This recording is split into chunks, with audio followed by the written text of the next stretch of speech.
እንጀራን ለአንድ ወር ሳይበላሽ ከሻጋታ የሚጠብቀው ሚስጥራዊ ነገር አስቡት። እንደ አይናችን ብሌን የምንሳሳለት ለኛ ለኢትዮጵያውያን የቤታችን ምሰሶ የሆነው ልጅ አዋቂ በልቶ የማይጠግበው ሊት ተቀን ቢመገብ የማይሰለቸው ለሳምንታት ለመመገብ በጉጉት የጠበቅነው ያ የጤፍ እንጀራችን በድንገት አረንጓዴ፣ ጥቁር ወይም ነጭ መስመር ሲታይበት ያ ቅጽበት ብስጭትን፣ ገንዘብንና የምግብ ብክነትን በአንድ ጊዜ የሚያመጣ አሳዛኝ ጊዜ ነው። ያ ሻጋታ የኛ ኢትዮጵያውያን ትልቁ ጠላታችን ነው። እኛ ኢትዮጵያውያን ለዘመናት የኖርነው በዚህ የክብር ምግብ ላይ ነው። ታዲያ ይህን እውነታና ጥፋታችንን ታውቁ ኖራ አብዛኛው የሚጣለው እንጀራ በእኛ ስህተት ነው እንጂ የእንጀራው ችግር አልነበረም። እንጀራን መጣል የባህላዊ እሴታችንን አብሮ መጣል ነው።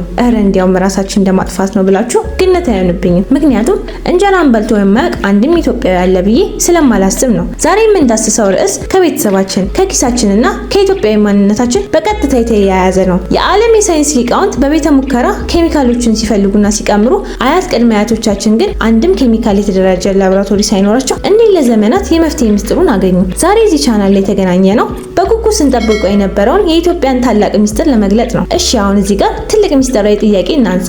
እንጀራን ከሻጋታ አሊያም ቶሎ ከመበላሸት የሚጠብቀው በገጠር ውስጥ የሚውለው ሚስጥራዊ ንጥረ ነገር ምን ሊሆን ይችላል? እና ደግሞ ከእንጀራው ከ3 ቀን በኋላ መድረቁ የእርሶ ጥፋት አይደለም፣ እንዲያውም ሳታውቁት እንዲበላሽ ስላደረጋችሁት እንጂ። አሁን ይህን አስገራሚ መፍትሄ ለማወቅ ተዘጋጁ። ትኩረታችሁን ወደዚህ ቪዲዮ አድርጉ። ሚስጥሩን ገልጠን ከሳይንስ ጋር እናነጻጽረዋለን። ወዳጆቼ ይህን ትልቅ ሚስጥር ከመግለጣችን በፊት ለእናንተ ቤተሰቦች ታላቅ የትምህርት ምንጭ የሆነውን ቻናል ላስተዋውቃችሁ። ስለ ምግቡ አሰራር ስናወራ ምንጊዜም ሞሰብ ኩኪንግ ቻናልን ሳናነሳ ማለፍ አንችልም።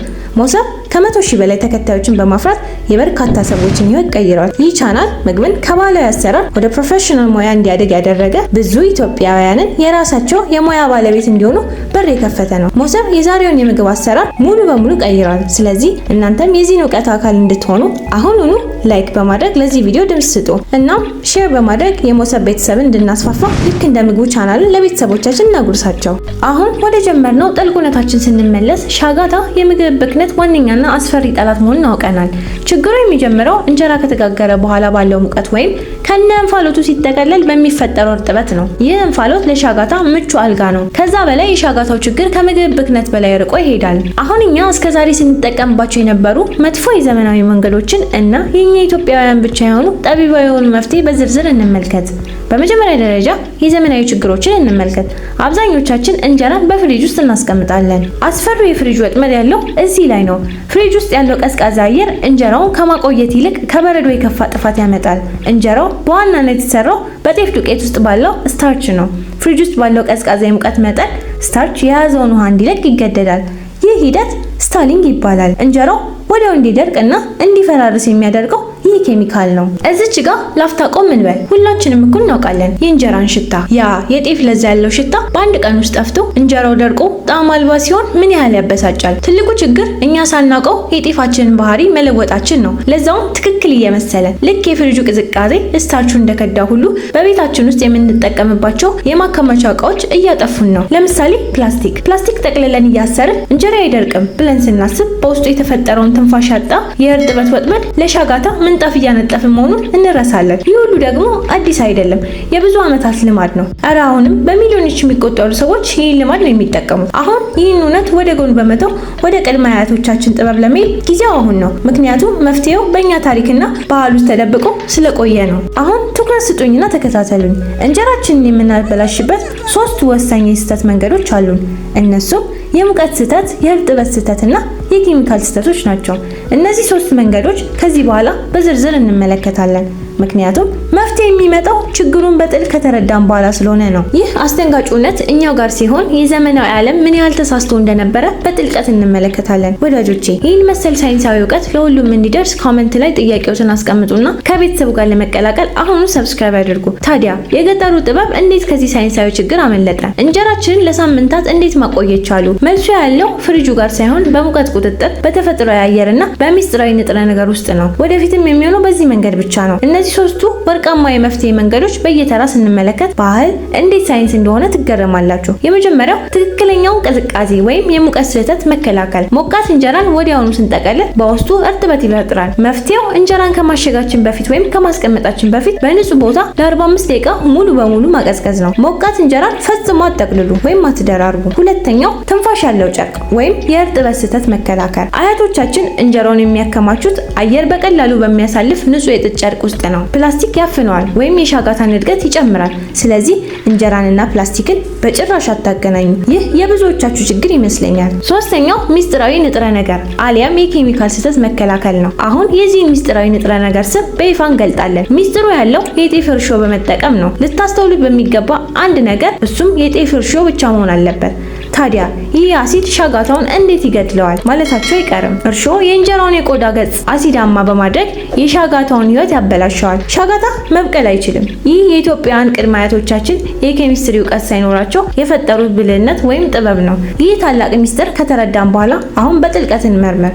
እርሾን በጣም በጥቂቱ በመጠቀም የእንጀራችንን ቆዳ መቀባት ወይም እንጀራችን ለረጅም ጊዜ ለማቆየት የሚረዳ ትልቅ የባህል ጥበብ ነው። እባክዎን ይህን ወርቃማ መረጃ ለሚፈልገው ሁሉ ሼር ያድርጉት። አሁን ከንድፈ ሐሳብ ወይም ተግባር ስንሸጋገር ይህን ሚስጥር በገዛ ቤታችን እንዴት እንደምንጠቀምበት እንመልከት። ይህንን ክፍል ሳታዩ ልትወጡ የምትሞክሩ ከሆነ በአመታዊ በጀቶ ላይ ትልቅ ስህተት ሊሰሩ ነው። ምክንያቱም ቀጣዩ ሚስጥር የእንጀራችንን እድሜ እስከ 30 ቀን የሚያረዝም ነው። እርሾን እንደ ገጠር ማስፈንጠሪያነት መጠቀም። እንግዲህ ለዘመናዊ ዓለም የገጠሩን ጥበብ ወደ እርሾ ልናወጣው እንችላለን። ነገር ግን ትልቁ ስጋት በበረዶ መቃጠል ወይንም ፍሪዘር በርን የሚባለው ችግር ነው። መፍትሄው ያለው በገጠሩ ትንፋሽ ያለው ጨርቅ፣ አየር በሚያስገባው ጨርቅና በድርብ መጠቅለያ ነው። እና አሁን ይህ ሁሉ ሳይንስ፣ ይህ ሁሉ ባህል ወደ ተግባር የሚለወጥበት 5 ወርቃማ ደረጃዎች ላይ ደርሰናል። እነዚህን 5 ደረጃዎች ሳታዩ ሄዳችሁ ቅድም ነግሬ የነበረውን ጥበብ ብትተገብሩት እንኳን ውጤቱ ትክክል አይሆንም። ለምን ካላችሁኝ አሁን የምነግራችሁ የቀራችሁ መንገድ ስላሉ ነው። እዚህ ቆም ብላችሁ አስቡ። ለአንድ ወር ሙሉ በሙሉ እንጀራ አዲስ የሚቆይበትን ትክክለኛውን የድርጊት መመሪያ የምታገኙት አሁን ነው። እነሆ 5 ወርቃማ ድርጊቶች። የመጀመሪያው